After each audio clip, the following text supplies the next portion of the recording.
as well, that would be absolutely fantastic. Okay, so it's a couple of minutes past 10 o'clock, so we will make a start. Thanks to everyone who's watching on YouTube. Thanks to you guys for coming along this morning as well. Mark, I don't think we've met before, so good to meet you. You're training with Andy, is that right? Yeah, good stuff. Okay. So we run these sessions. These are not really training sessions as such. They're not supposed to be training sessions. They're only 45 minutes. They are supposed to supplement your training, and they're supposed to provide you with an opportunity to ask questions about. Basically, I'll come up with a kind of a rough topic and kind of a rough kind of layout of our kind of approach to it within BPM, and then you guys get to ask questions and you get to kind of give some feedback to your peers. I guess it's like a peer learning kind of thing, which is really powerful when we do it right. So I thought that this morning that we would talk a little bit about lesson planning. Now, one of the things about this kind of format is that usually people are at different stages. So I know, for example, that Paul, who's with us this morning from Peebles, I know that you're about to start on your trainee license. So it'll be interesting to just talk a little bit about how you're thinking about lesson planning before you've actually kind of dived into it. Mark and Paul, forgive me, I'm not entirely sure where you are, but you have an opportunity to tell us later on. But lesson planning is something that we should be thinking about from the advanced driving kind of stage of things. So as you're going through your advanced driver training with your training manager and you're covering topics, like roundabouts, for example, you should be encouraged by your training manager to think about the stuff that you're being taught. How are you then going to package that up for somebody who's new to the process as well? How do we break it down into key learning topics, which I'll talk about shortly? How do we make sure that we're not overwhelming someone who's new to the subject of roundabouts? Because for us, without being arrogant about it, and experienced drivers are more than capable of being arrogant, as I hope we all know, thinking we know everything. But a lot of it is just about a rearrangement of some kind of fundamentals. We know how roundabouts are supposed to work. We know the things that can go wrong at roundabouts. The things that we're learning from our training managers are about safety and best practice. So it's a very different thing about how we package that into a lesson plan. So I'll start off with a question. What's the first thing that comes to, or what are some of the things that come to mind when you hear the term lesson planning? And you can unmute yourselves or you can type in the chat box, whatever you prefer. And good morning, Charlie, who's joined us as well.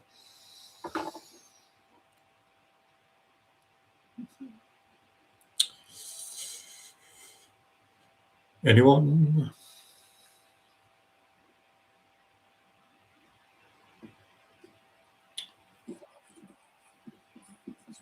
Yep, let's go, Paul.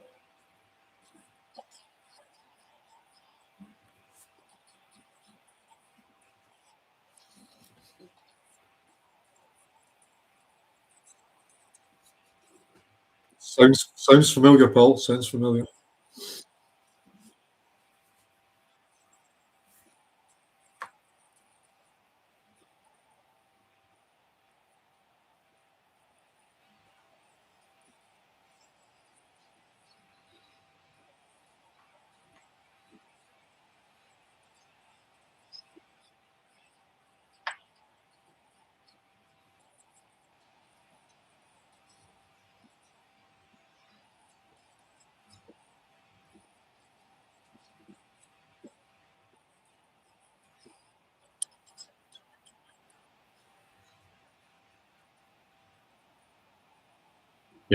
Yeah.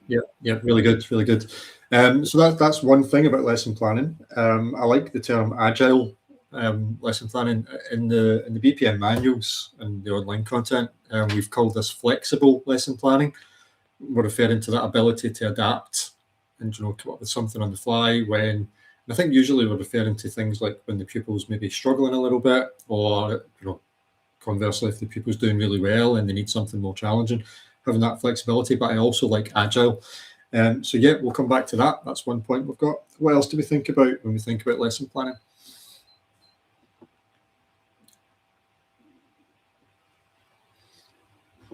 Who do we have on YouTube?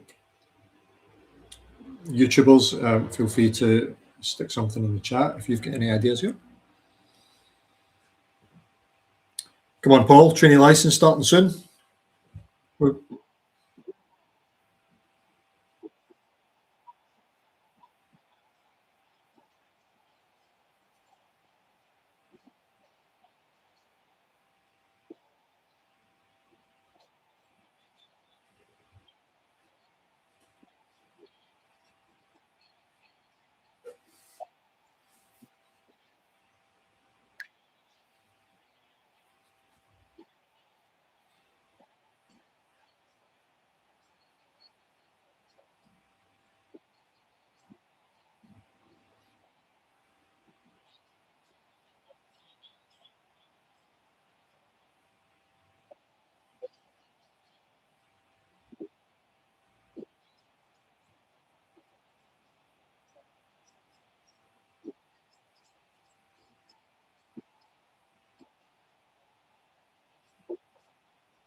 Yeah.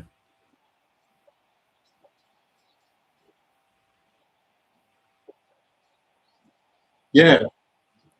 Yeah, listen, actually, what you've done there, excuse me, I had 3 things written down, and you've actually given me all 3 there, so really well done.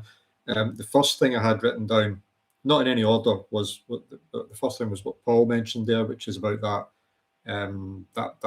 ability to be flexible, to be agile, to adapt. You've covered that there as well. The main thing you mentioned there, Paul, at the start was my first thing, which was about the learner involvement in the lesson planning, which is really important. Compared to the way that we used to do things back in the day when I was trained, it was very much instructor led. It was very much, today we're going to do roundabouts. Here is a briefing or a PowerPoint, the equivalent of a PowerPoint presentation on roundabouts, and your pupil has to sit there and listen to you.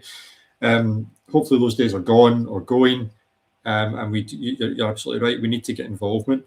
And you know, we've talked elsewhere, and we talk it in lots of places in the course about how we do that, whether that's you know, giving reflective logs at the end of the session, allowing your pupil to choose a goal based on those reflections, and then that's what they want to do next week, and you know, encouraging them through rapport to do some research into that's them being at the center of that process.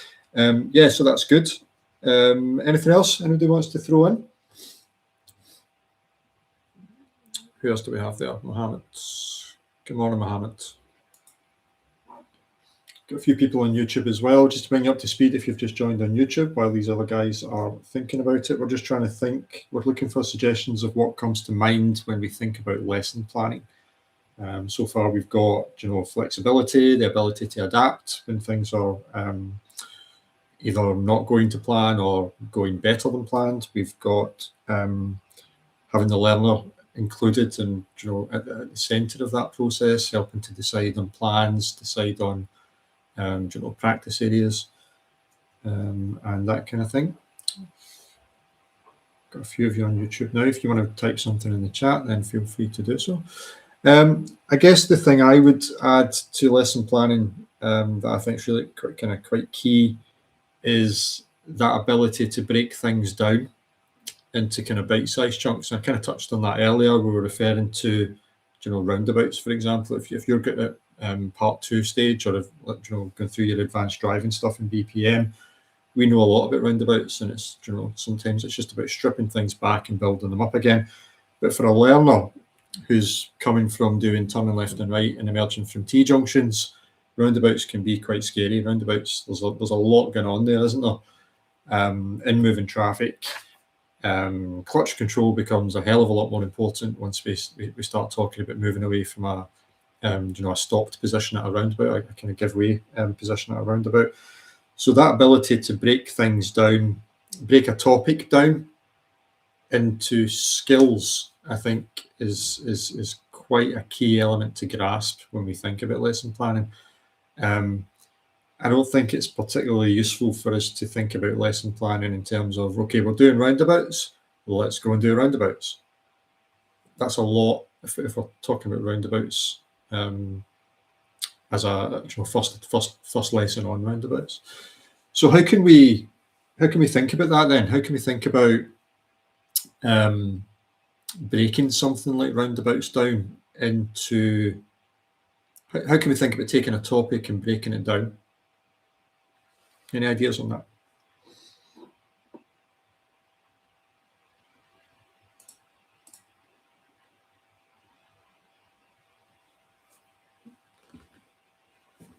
We're all a bit shy this morning. So let me ask a follow-up. Let's think about what do we think the key skills are that,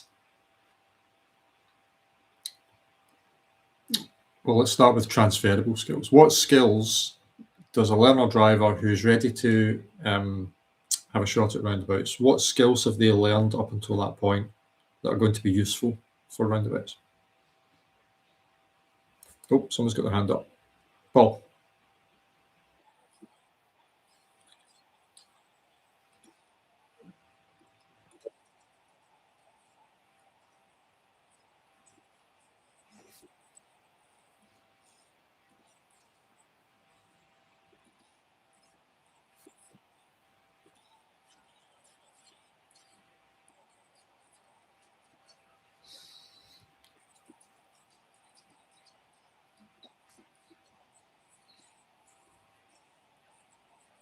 Yeah, good. So basic two things there. So the basic approach to a junction. They have approached giveaways before. They've approached corners to turn left and right.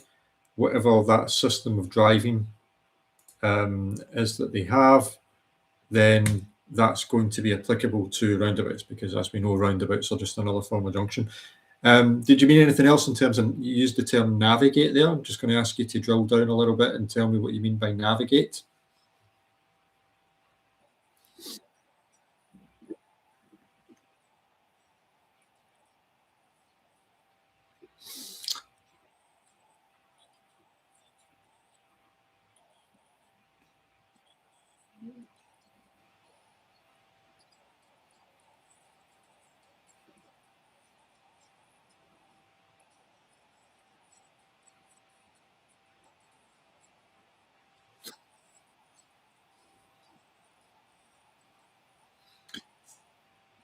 Yeah, yeah.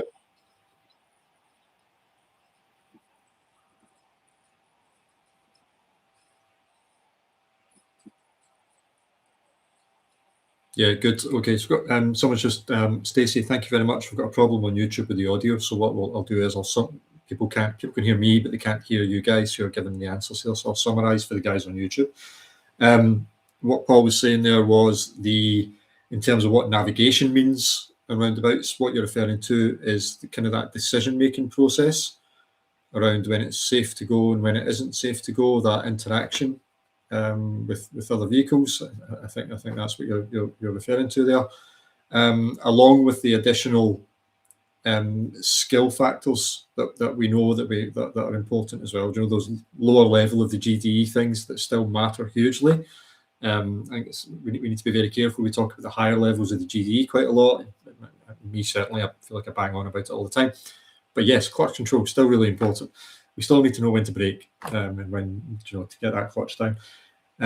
Yeah, so in terms of breaking things down, just to summarise, we've got that approach system is still going to be the same, whatever system you're using, whether it's MSM or something else.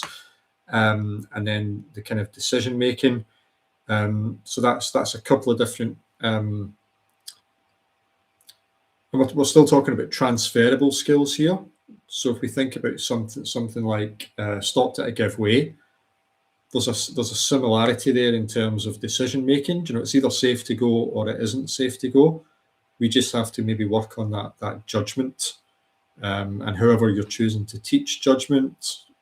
Whether it's, there are a couple of different ways to do that. Whether it's if it's safe to walk across, you can. If it's safe to walk across, you can drive across, or if you're using a clock face, Someone did say to me the other day, we were talking about using, just a slight tangent here, so we were talking about using a clock face to help a learner judge on a roundabout whether it was safe to go, and someone says, how many learners are looking at analog clock faces these days? And I felt very old when I heard that.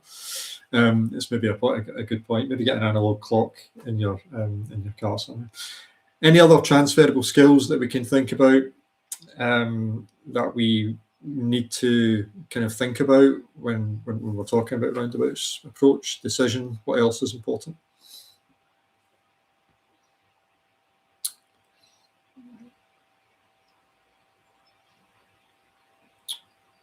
Frankie, well, the others are thinking about that. Just the wait for your DBS is taking a long time. I think it's kind of depends. We like to blame the DBS for a lot of things. DBS is not something that we can blame DBS for. It tends to be the local authorities. So wherever you are in the country, some take longer than others. I actually have a PDI who's in Malaysia at the moment, and he's moving back here next year. And he got his DBS really quickly. So yeah, based on where his home address is, I think he's kind of Stirling area. And he got his back within about 4 days. So yeah, just your luck. Don't wait too long though. If you've waited longer than a fortnight, then chase it up. Definitely chase it up. Any ideas on any additional skills, transferable skills that we might have for roundabouts? What about once we've made that decision and we're talking about we're on the roundabout? What's important once we're on the roundabout?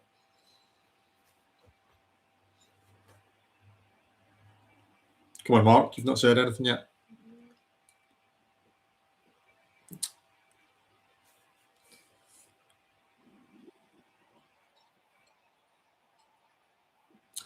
Pulling away, checking your mirrors.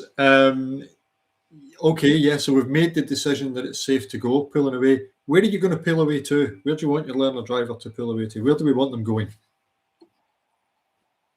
Middle of your lane. Which lane? Exactly, yeah, good. Lane position, normal road position, super important on roundabouts, probably more so. No, that's unfair. I was going to say more so than other forms of driving. No, lane position is always important. But again, it's a transferable skill, isn't it? One of the first things we probably cover with learner drivers on a moving off and stopping lesson is that ability to find their correct position in the road to be where people expect them to be. And that position, it has to match the signals we're given, because we have these, if we think about, I like thinking about it in terms of information. So the kind of body language of the car, you'll sometimes hear it referred to, should match the other piece of information you're given, which is your signals. So if you're indicating to turn right at a roundabout, but you're in the left-hand lane, you're giving conflicting signals there, and that's going to be confusing for everyone who's kind of round about you. So lane position, it's a transferable skill. If we're turning right at a set of traffic lights, we want to be positioned to the right, and your learners should know and understand how to do that. And it's, it does look different because the lanes on the approach are scooting off to the left. But a good understanding of what people are looking at and how they're interpreting our road position is important.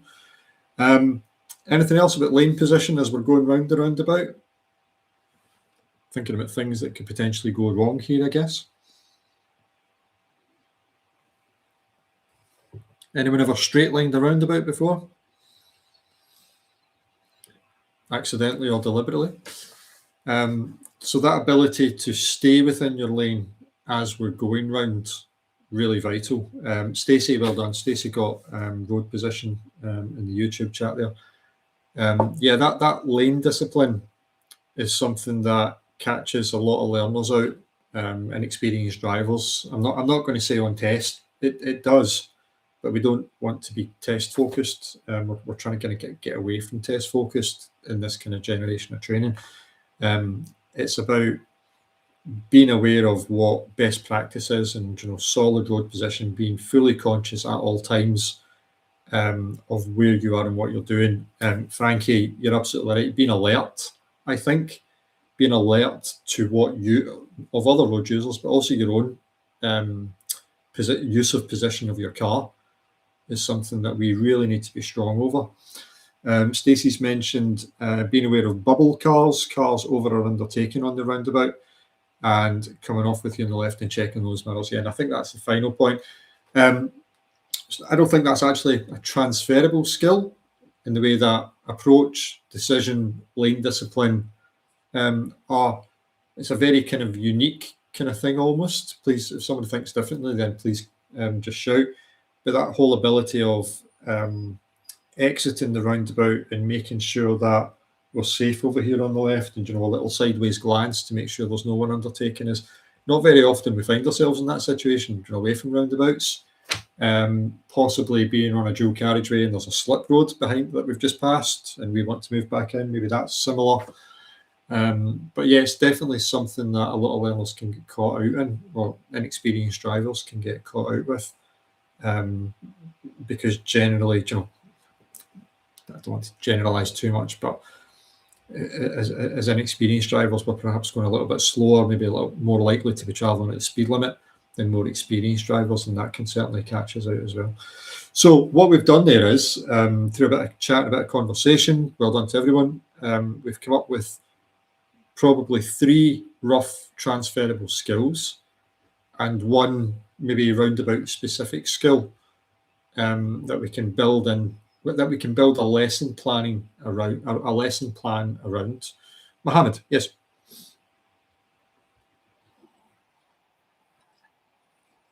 Hi.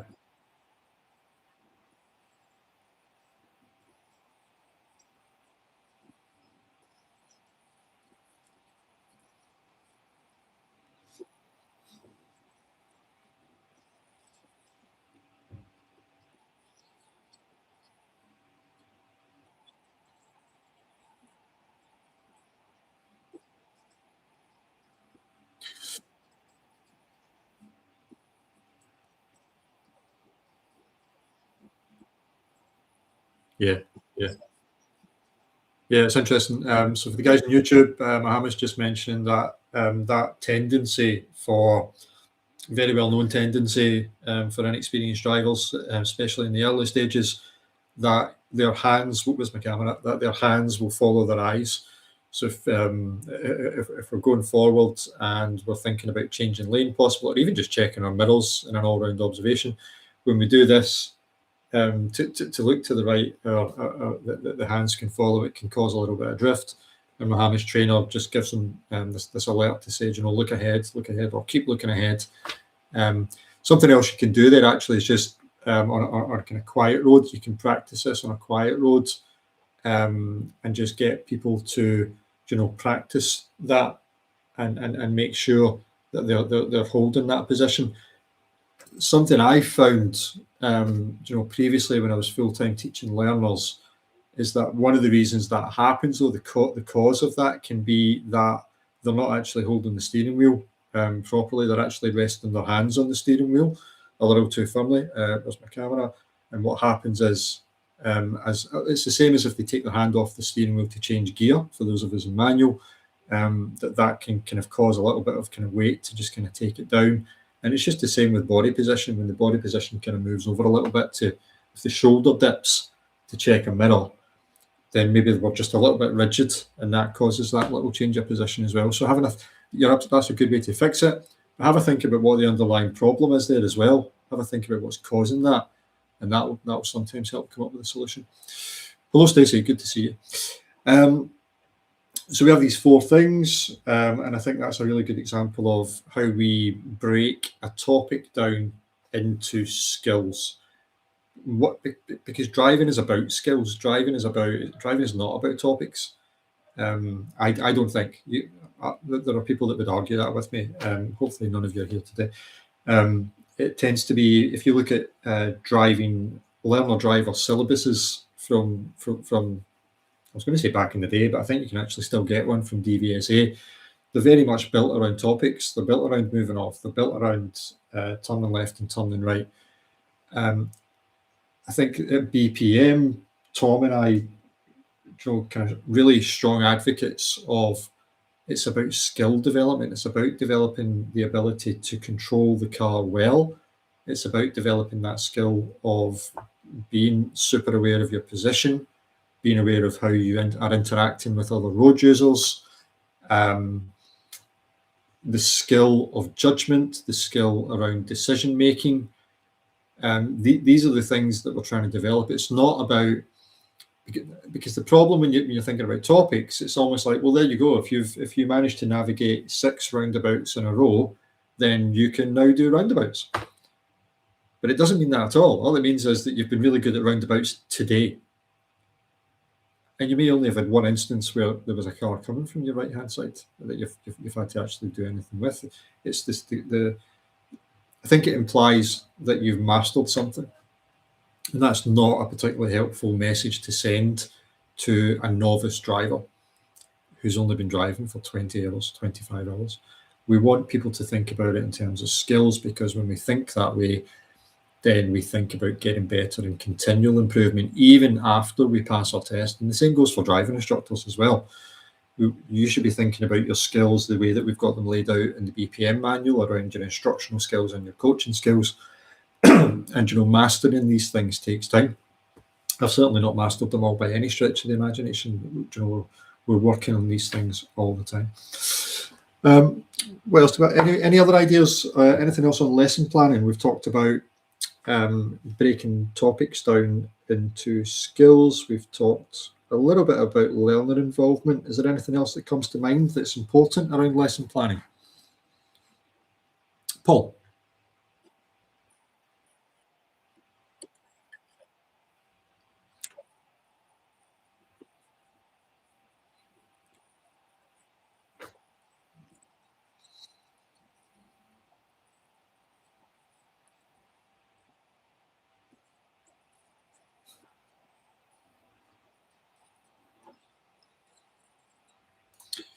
Yeah, really good. I've got the national standards open in this other tab because obviously I'm a little bit of a geek. And if please have a look at the national standards. I think we're about to get these printed and have these available for BPM subscribers to kind of grab from the store. But there's a section about designing learning programs, which is what learning lesson planning is kind of about. Just bear with me while I find the section that you're talking about. Identify the learning needs of the learner and their initial learning status. And in that phrase, initial learning status, it's basically what's the starting point here? What is the current ability of your pupils? So that creating that environment where you can have a discussion with your learner where they are being kind of self-aware, hopefully, because as coaches we want to build self-awareness in our learner drivers, and hopefully they are able to be honest with themselves about what their capabilities are at this particular point in their learning, or, which I find really interesting, just today, because it may be that they're doing really well and they are kind of pushing on a little bit, but maybe they didn't sleep well last night, or maybe they've got an exam later that afternoon and their head's not on it today, or maybe they just slept in and they're just out of bed. Being able to adapt the complexity of the lesson or the level of support, because that comes into complexity as well. If we're reducing our level of support and giving more responsibility to the learner, that's a layer of complexity because they're having to think more. So yeah, that's a really good point. Good stuff. Stacey, hello.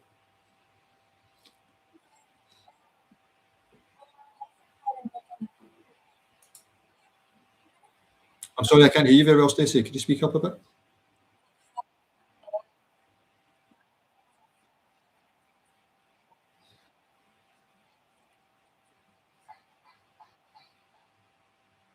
Yeah, really good route planning. One of the guys mentioned earlier on, I think it was Paul, about going to your route and then realising that the road was closed. This is part of the job. But yeah, something that, and I remember being this, sorry for the guys on YouTube, Stacey said route planning and, knowing your areas, knowing your local kind of routes to take learners to whenever we're covering a specific topic. I remember being really paranoid about this when I was a trainee driving instructor, and I basically live in the area where I grew up. So I know these roads at the back of my hand, and I still didn't really know where to take learner drivers. If you're in a driving school, there'll be driving instructors there who'll be able to give advice. My best advice is not to worry about it too much, because once you've been on your training license for 2 weeks, you'll know what you're doing. You will know where to go.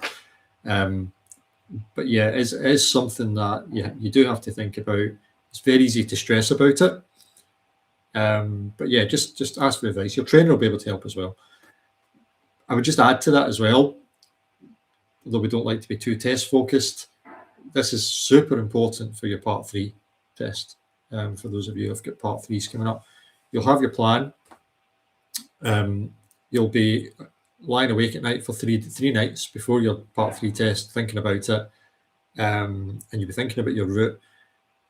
The first piece of advice there is try not to think about it as a route. Try to think of it in terms of like a circular thing that starts here, and we go that way, and we go around, and we go up here, and then we're going to go back to the test centre. Try not to think about it as a route, because all that will happen is you'll be watching the clock, your digital clock, from the start of your part 3 test all the way to the end. And if you get stuck at roadworks, you'll be having a flap. Try to think about it as going from here to a practice area, and then you've got a little practice area there, and then you can come back. And then secondly, and this happened to a PDI many years ago, she had her route planned out, and it was junctions, and it was turning left and right, early stage learner. And in the morning of our part 3 test, I was sitting in the back for the part 3 test, and we went there, and all the roads, her road and all the roads round about it were completely shut down because they were putting broadband in, and they were digging up all the roads. So the day of your part 3 test, if at all possible, try and just drive past your planned practice area and make sure that they're not digging up the roads in Mr. Bull style, for Peppa Pig fans out there. Yep, really good point. Anything else anyone would like to throw into lesson planning? There's quite a lot to it. There's quite a lot to it. We have 2 sessions on flexible lesson planning in BPM. And it's one of those ones that there is quite a lot of pre-work involved. The national standards, the key skills. That whole idea of breaking topics down into key skills is something that we do quite a bit in BPM to help you think about it in that way. Something else I think I would throw in here is,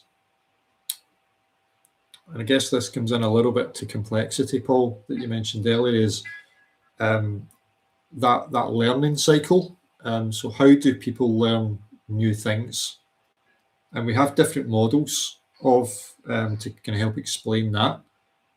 One of them is the learning cycle by a psychologist called Kolb. I think we've got a picture of it in the BPM manual. And you can search this up on Google if you don't have a BPM manual. It's a worldwide known model. And it's just that idea that people learn from experience. That's all it is. So your lesson plan should be built around some conversations around what do we know? What's the starting point? What's the reality in terms of your pupil's ability? We should obviously have a goal in there.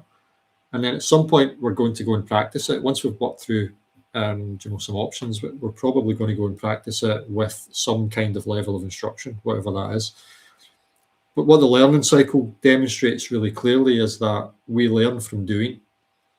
So once we've gone and had an attempt or a few attempts at whatever it is, let's say, approaching a roundabout, the next step after that is to have some kind of reflection, some kind of feedback conversation. And feedback is just reflection. It's just a kind of shorter form of reflection.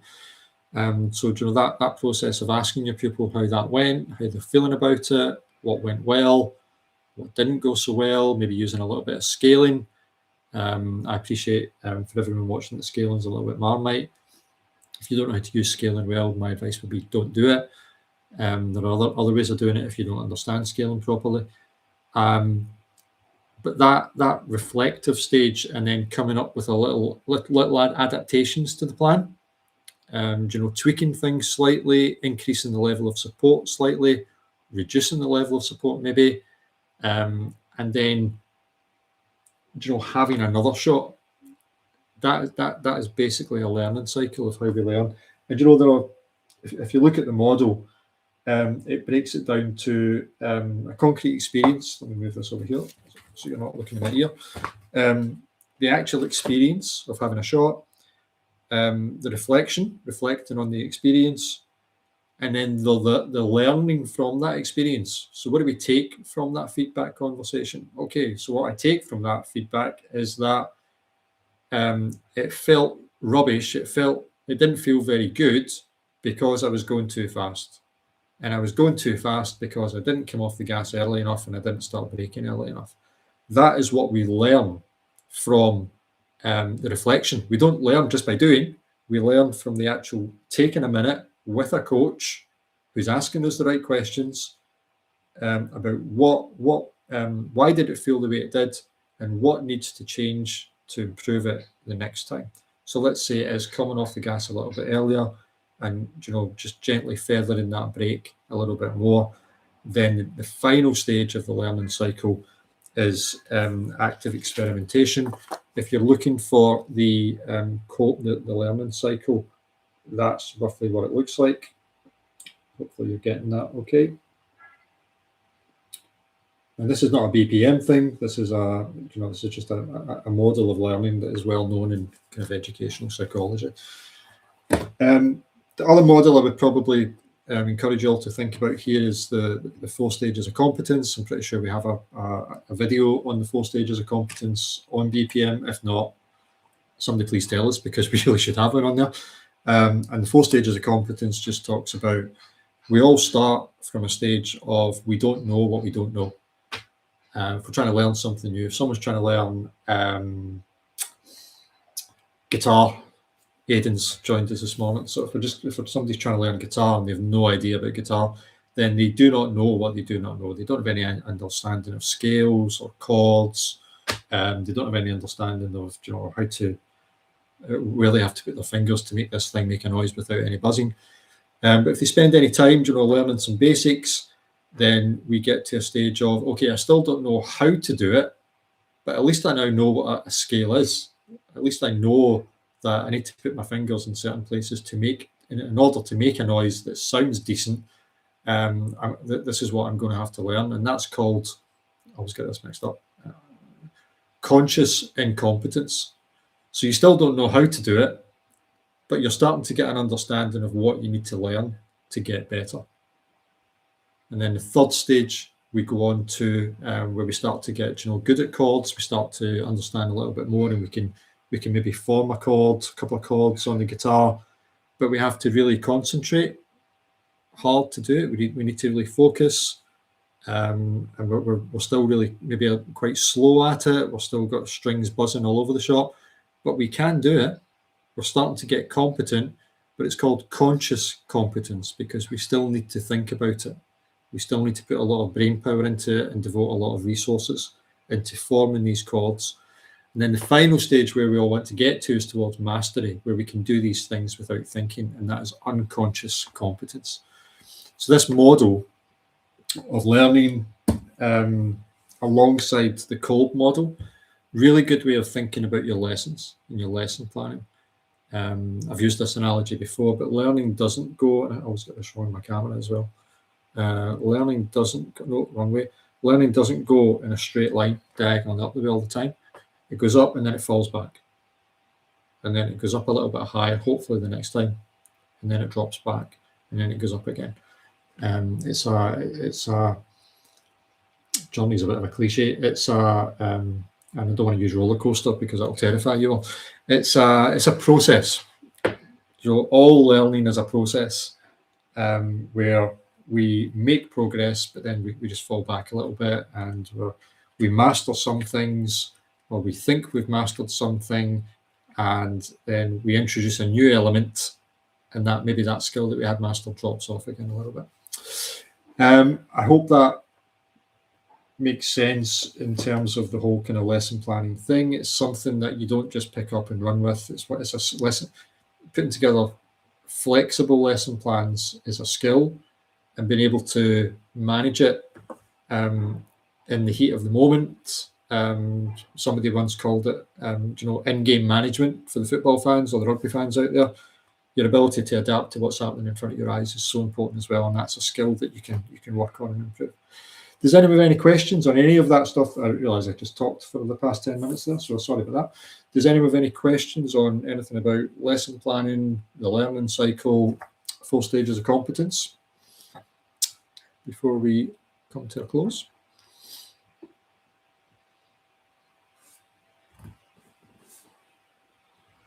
Nope.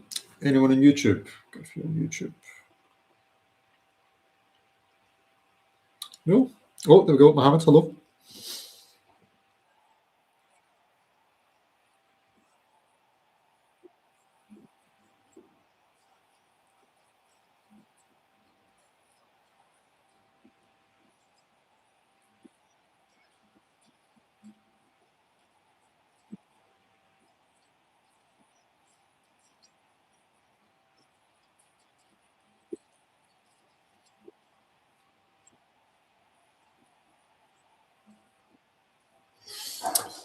That's a really good question, because we shouldn't be forcing anyone out of their comfort zone if they're not ready to do so. I think this is about developing your coaching skills and asking people where they want to be. What is the, pardon the pun, what's the direction of travel of their learning?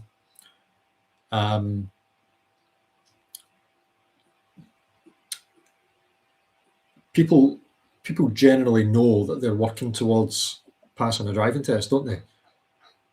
And people will generally know whether they're there or not, roughly speaking. I know we have outliers who think they're there after 5 lessons, but we're not talking about those people today. I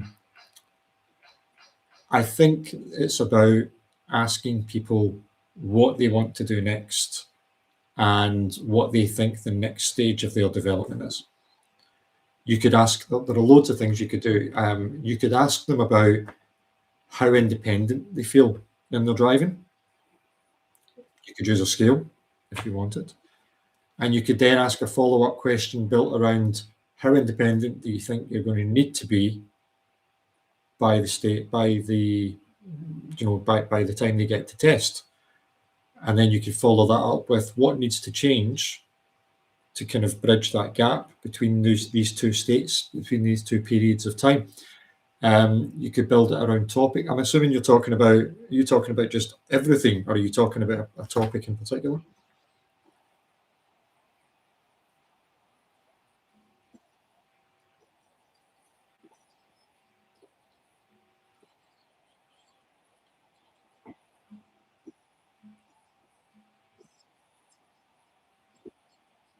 Yeah. Yeah.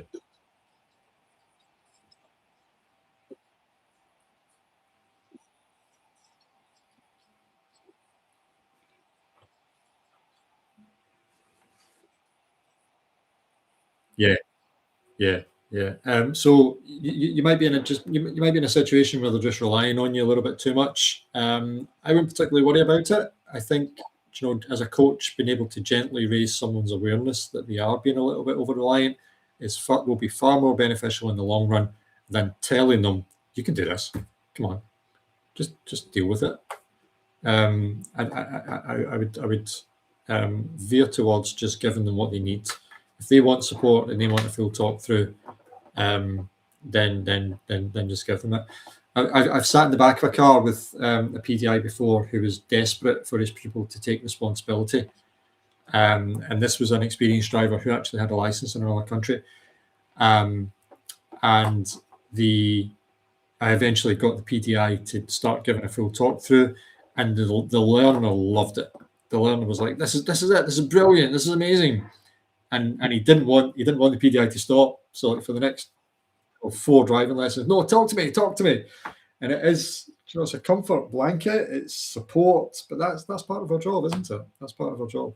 I would give him what he needs, but in the background, get him to think about where he's heading and where he needs to be in terms of that independence.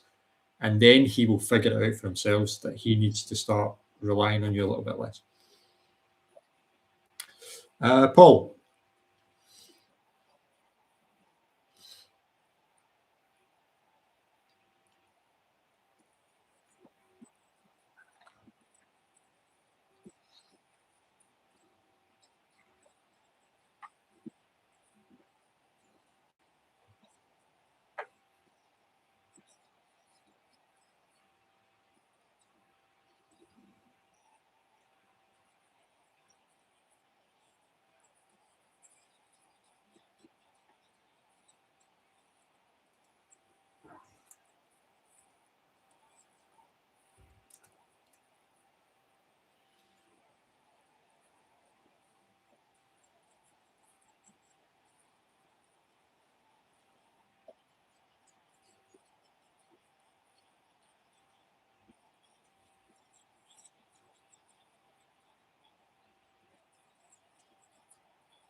Yeah.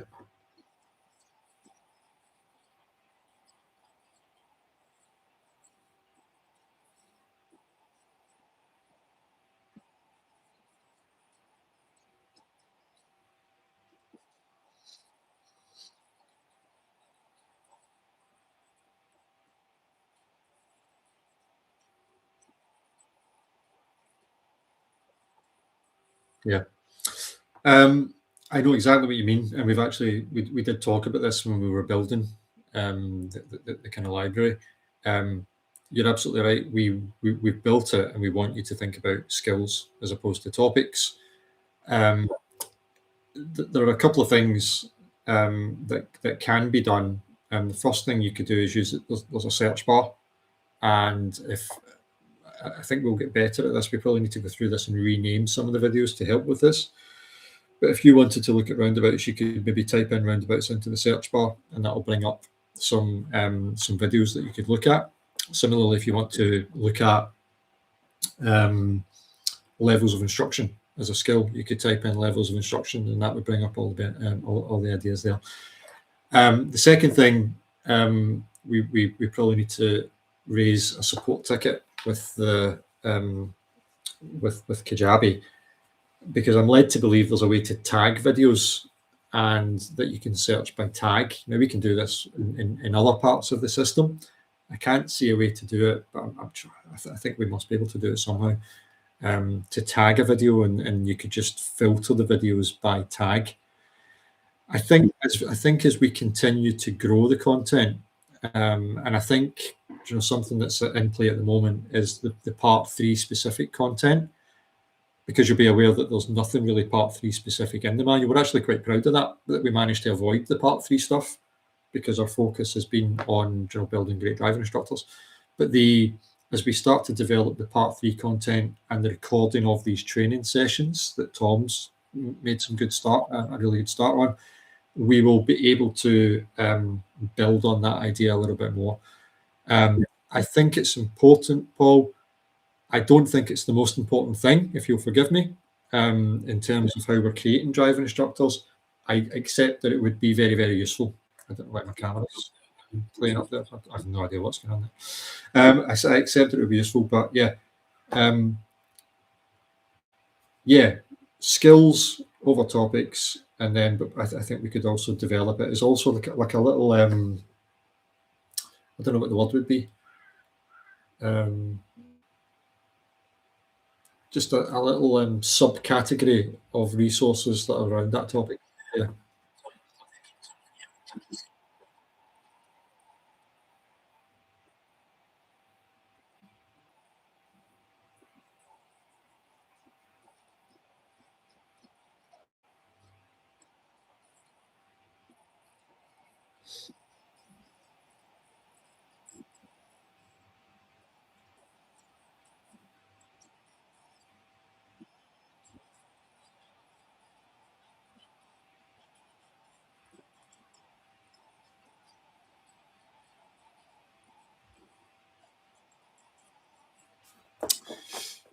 Yeah, it's a fair comment, Paul. I'm going to take it. Again, something else that might help is just the way that we're all thinking about it, and that ability to teach topics. How do I teach roundabouts? A lot of it can be traced back to the way that you're covering roundabouts in your part 2 training. So the way that you've been, if your training for part 2 has been good, and if it's been through BPM and following Tom's structure, especially, which is kind of ROSPA based, that the skills that are covered in that part of it is very much how you should teach learner drivers, albeit in a client-centered way, whereas Tom's presenting to you almost. But yeah, take on board what you say. Yeah, I'll certainly talk about it more with Tom. Okay, that's us at the end now. I'd love to go on a little bit more, but I've got another call at 11 o'clock, I'm afraid. So thanks very much for your input this morning. I thought it was a good session. I enjoyed that. Thanks to everyone who's joined us on YouTube as well. I really appreciate it. And yeah, have a great day today. Have a great weekend when it comes. Enjoy the sunshine. See you later. Bye-bye. Bye-bye.